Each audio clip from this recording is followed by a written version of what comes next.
Mesdames et messieurs, bonjour et bienvenue dans votre journal de 15 heures. Voici les titres de ce journal. Le chef de l'État a regagné le pays à l'issue d'un déplacement privé à l'étranger.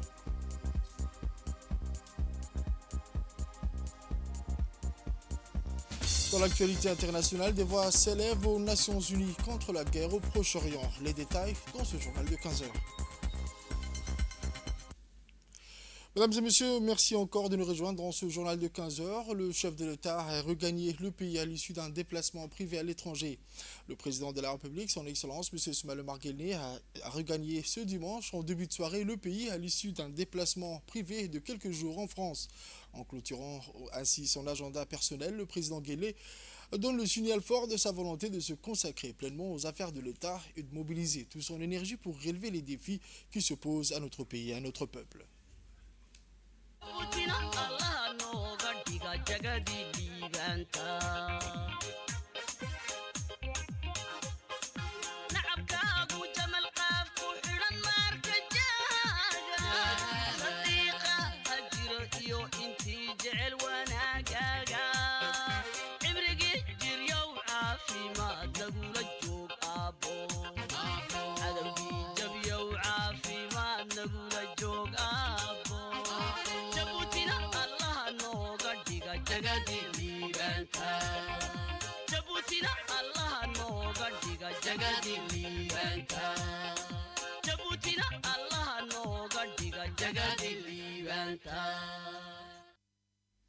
Une réunion du haut niveau du comité de pilotage sur les mutilations génitales féminines s'est tenue aujourd'hui au Palais du Peuple en présence de la ministre de la Famille, de la Femme et de la Famille, du ministre de Bienwarf, mais aussi du secrétaire général du ministère de la Santé et de la Justice.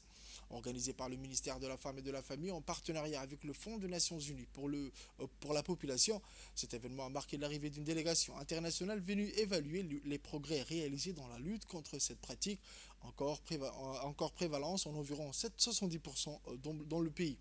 Djibouti est l'un des 17 pays soutenus par le programme conjoint pour l'élimination des MGF.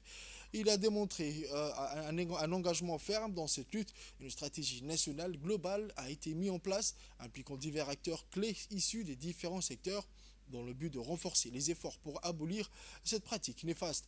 Le ministère des Femmes et de la Famille, en collaboration avec le ministère des Bienwarf, mène des discussions communautaires ainsi que des campagnes de sensibilisation pour remettre en question les normes sociales qui perpétuent les MGF. On écoute à présent M. Moumen Hassan Barre, ministre des Bienwarf et des Affaires musulmanes. C'est agréable d'être parmi vous aujourd'hui ici pour participer à cette importante réunion qui symbolise notre engagement commun envers l'amélioration de la condition féminine dans notre société. Je tiens à remercier d'abord à ma collègue, Madame la ministre de la Femme et de la Famille, pour l'invitation et pour son rôle dans la lutte contre les mutilations génitales féminine qui affecte une partie de la nation. Notre ministère s'associe pleinement à cet effort car nos oulémas travaillent depuis longtemps dans la sensibilisation communautaire pour l'abandon des mutilations génitales féminines. Les services des programmes conjoints ont mené des actions louables qui ont donné des résultats tangibles sur le terrain. Le rôle des oulémas est essentiel dans les processus de changement de perception et de comportement. En s'appuyant sur leur autorité religieuse, ils peuvent facilement et efficacement influencer la société et ses pratiques traditionnelles. Donc ensemble, nous, en tant que ministère concerné et les organisations partenaires, nous poursuivrons nos efforts pour la prise de conscience contre ces fléaux qui affectent, comme je disais tout à l'heure, une partie de la population djiboutienne. Ensuite, voici la ministre de la Femme et de la Famille, Madame Mouna Ousmane Aden. Vraiment, c'est un honneur et un plaisir de vous accueillir à Djibouti et vous souhaite aussi de pouvoir profiter, pas seulement de travailler, mais également de profiter du beau paysage du pays pendant votre séjour à Djibouti. Permettez-moi, mesdames et messieurs, d'abord de remercier l'ensemble des pays présents ici, parce que je pense que chacun représente un pays et ensuite représente une institution des Nations Unies pour travailler aux côtés de Djibouti sur cette question de la mutilation génitale féminine, qui est donc une question prioritaire pour la politique de protection, de lutte contre les mauvaises pratiques. Mais c'est aussi une volonté politique de travailler de façon concertée et ensemble contre ces pratiques néfastes. Et je pense que Djibouti, depuis plus de 20 ans, les efforts et les évolutions qui ont été faits sont palpables, remarquables, et nous sommes fiers d'avoir abouti à ces résultats-là. On a pu aboutir à ces résultats-là parce que d'abord il y a donc la volonté politique, mais il y a également la collaboration étroite de tous les parties prenantes pour vraiment que nos actions soient coordonnées et efficaces.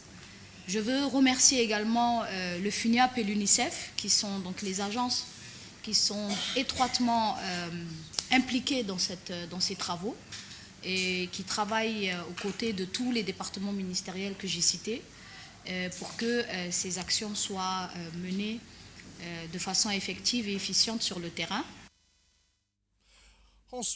Ensuite, le ministre du Commerce et du Tourisme, son Excellence M. Mohamed Warsama Deri, a présidé ce matin un atelier de présentation d'un méga-projet sur la promotion touristique en République de Djibouti. Porté par un groupe chinois, le projet consiste des aménagements et l'embellissement de plusieurs sites touristiques, à savoir l'île Moucha et l'île de Mascali. À cette occasion, le groupe chinois a présenté devant le ministre les tenants et aboutissants de ce méga-projet touristique dans tous ses aspects, notamment économiques et environnementaux.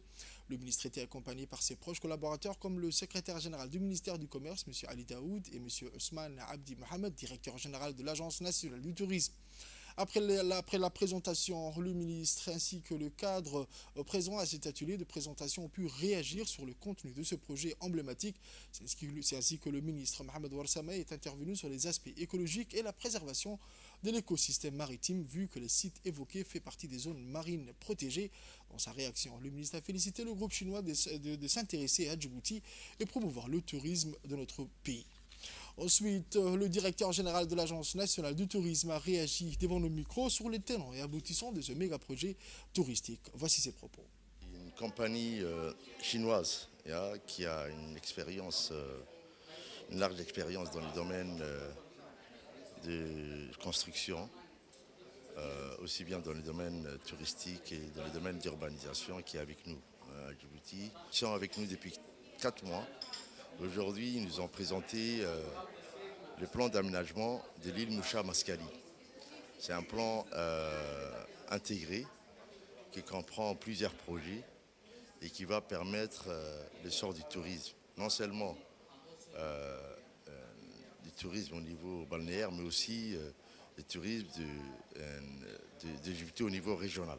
C'est un projet qui va générer aux alentours de 20 000 emplois, Inch'Allah, et qui va nécessiter un coût d'investissement de 5,1 milliards de dollars. Pour la mise en œuvre de ces projets, Inch'Allah, c'est un projet estimé pour une durée de 5 ans, Inch'Allah, 2025 jusqu'à 2029. Direction Obok à présent, où la caravane de la semaine de l'unité sont arrivées à Obok.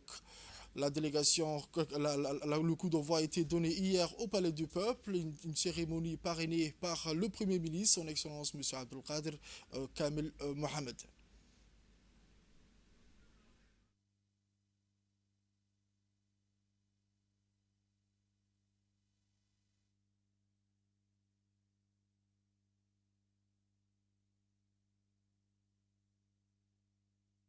d'Obok.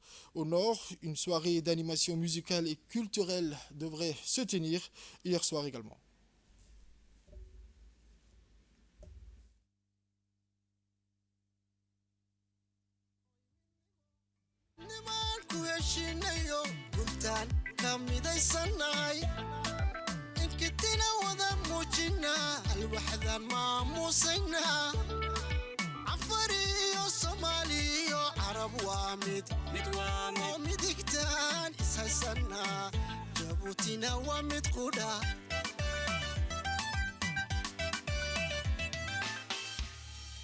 إنكتينو يمدني مويا الوحدة يلا الكبال غيني أيون تنسكلي نبارو دادلسني إني تي يقاليتي كني نوم نويبولي إني تي يقاليتي كني نوم نويبولي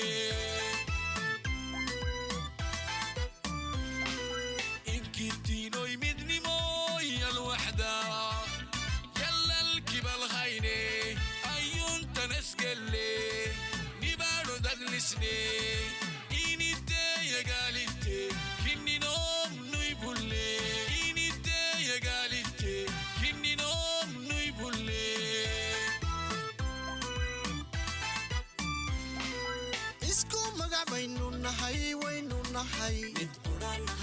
melban wax ku wada cunaa nabadan wada maalna melban wax ku wada cunaa nabadan wada maalna dintan kamidaysanay way dintan kamidaysanay.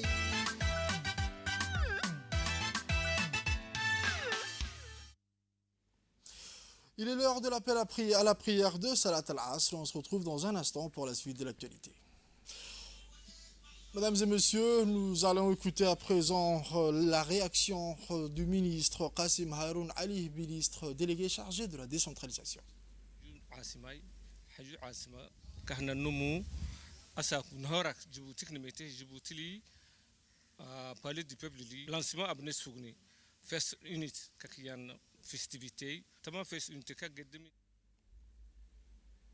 Voici à présent Madame le docteur Hibo Moumin Assoué, ministre de la Jeunesse et de la Culture, présent à Obok. Djibouti baan ka soo soconay 12 iyo barkii oo anaga oo ku jirna bilowgii xuska toddobaadka qaranka. C'était ce matin que les archives nationales ont servi d'auditorium à un événement solennel, le versement du deuxième lot des archives présidentielles.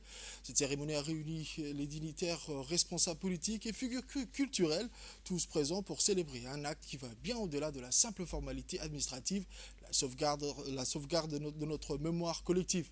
Plus de 150 boîtes de documents physiques accompagnées de leur version numérique ont été officiellement remises aux archives nationales. Ces archives n'étant pas des simples dossiers, elles incarnent des moments clés de notre histoire, des décisions stratégiques et des luttes qui ont jalonné le parcours de notre nation. Chaque document témoigne des défis surmontés et des choix cruciaux effectués par les dirigeants, offrant ainsi une perspective précieuse sur l'évolution de Djibouti. En effet, ceci constitue une avancée majeure en transformant ces documents en format numérique. Il s'agit d'assurer non seulement leur conservation, mais également leur accessibilité pour le grand public et les chercheurs. Ce processus permet de préserver l'intégrité des informations tout en facilitant leur consultation.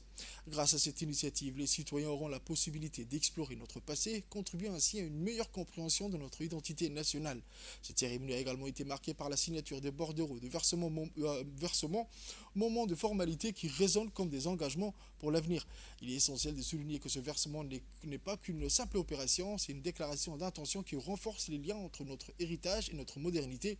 En prenant soin de nos archives, nous prenons soin de notre identité nationale et de notre mémoire collective.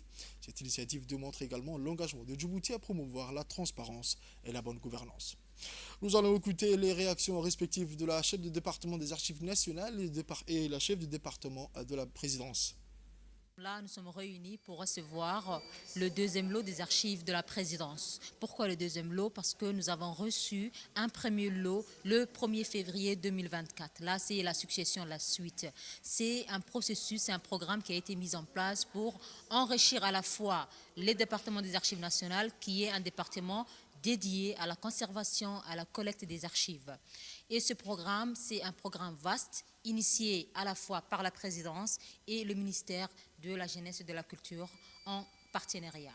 Pourquoi conserver, pourquoi collecter et pourquoi préserver le patrimoine culturel? Nous avons vu que notre patrimoine culturel s'est détérioré et était sur le point de disparaître. Donc, en combinant avec un vaste groupe, qui est ceux de la présidence et ceux des archives nationales, nous avons pu commencer la collecte des archives. Aujourd'hui, nous nous sommes réunis au deuxième versement du lot de la présidence. Ce projet de modernisation des archives qui a débuté en janvier 2023 s'inscrit dans la vision du chef de l'État, son Excellence M. Ismaël Omar Guelleh, et la feuille de route fixée aux institutions publiques de préserver et conserver leur patrimoine archivistique numérisé auprès des archives nationales. La présidence de la République est aux avant-gardes de cette mission de modernisation des institutions publiques. Elle a notamment initié et lancé la numérisation des archives et la dématérialisation du journal officiel qui est disponible sur la plateforme journalofficiel.dj. La première version de cette plateforme numérique, lancée en octobre 2023, offre au grand public l'accès à l'ensemble des textes juridiques allant de 1977 à nos jours. Et la deuxième version de cette plateforme permettra de remonter jusqu'à 1900 et sera accessible au grand public d'ici le 30 octobre, Inch'Allah. Parallèlement à la digitalisation du journal officiel, la dématérialisation des archives documentaires de la présidence a suivi son cours. Le 1er février 2024, la présidence a franchi une étape majeure en versant son premier lot d'archives définitives aux archives nationales, composé de 207 boîtes d'archives physiques. Aujourd'hui, cette impulsion se poursuit avec le versement du deuxième lot, constitué de 152 boîtes. On écoute à présent le directeur de l'ANPC auprès du ministère de la Justice et de la Culture. De la jeunesse. Ont été marqués par des initiatives nouvelles et des progrès considérables dans notre gestion des archives nationales. Lors de la Semaine internationale des archives, nous avons eu l'occasion de participer à un réseautage fructueux, renforçant ainsi nos liens avec les institutions d'archives publiques nationales et internationales, en nouant effectivement des relations de coopération avec l'ICA. Ces échanges enrichissants ont permis de mieux cerner les meilleures pratiques archivistiques et d'établir des partenariats durables pour l'avenir de notre secteur. Sur le plan de la formation, nous avons également franchi une étape majeure avec le développement des compétences de nos archivistes djiboutiens, en particulier des EPA djiboutiens qu'on avait invités plus que le ministère, puisqu'on a eu accès aux différentes EPA et organisé des sessions pratiques. Ces formations permettent à nos professionnels de s'adapter aux évolutions méthodologiques et technologiques du secteur archivistique, assurant ainsi une gestion plus efficace de nos ressources documentaires.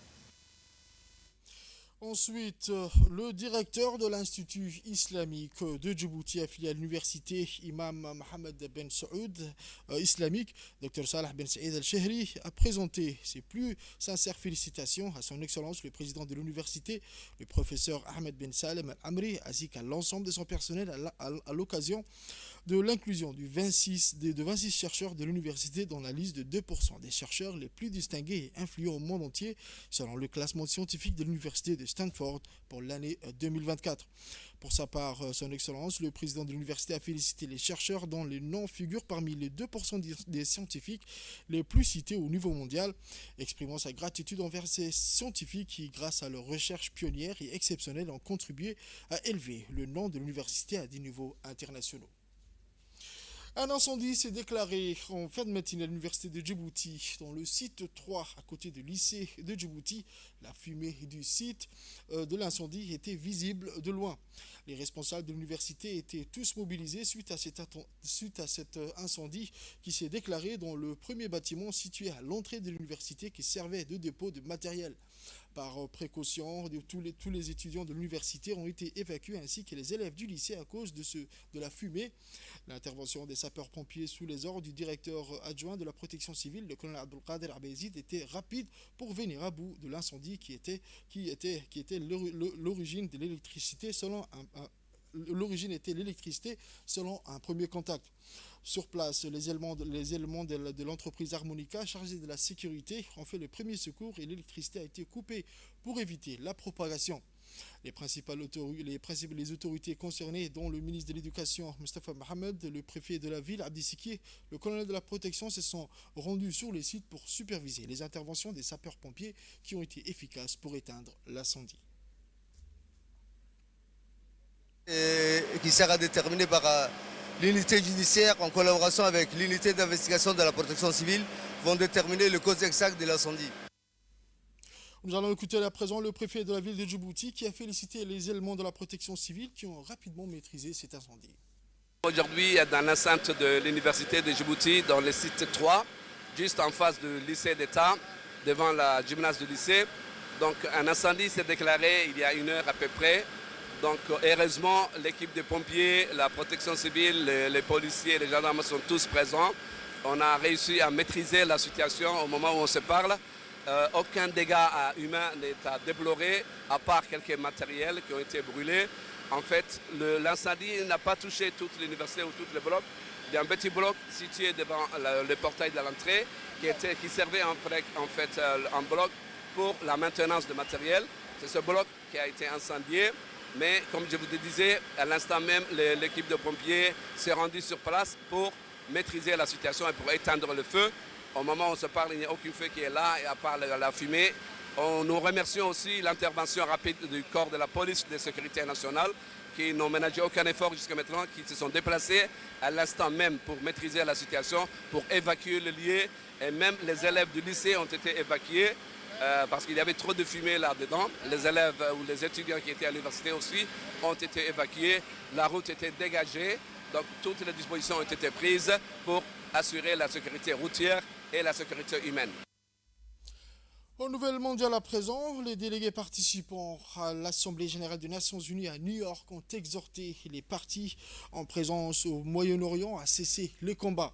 Dans un contexte de tension croissante entre Israël et le Hezbollah, les ministres des Affaires étrangères de l'Indonésie, du Danemark et de Trinité et Tobago ont appelé à un cessez-le-feu immédiat.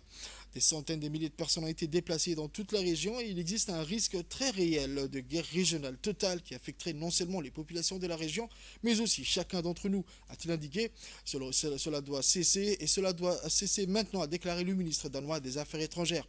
Ces appels à un cessez-le-feu s'ajoutent à plusieurs autres moments où il est de plus en plus question de guerre terrestre entre Israël et le Hezbollah.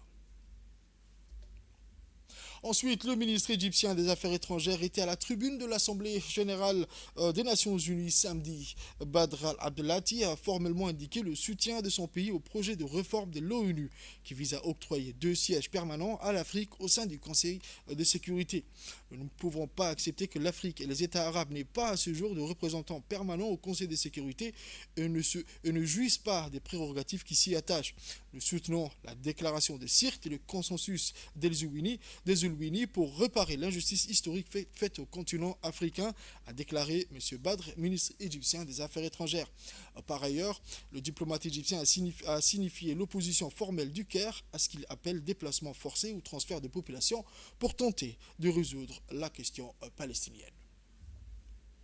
C'est tout pour ce journal de 15h, mesdames et messieurs. Merci à vous de l'avoir suivi. Restez avec nous pour la suite du programme sur Télé Djibouti.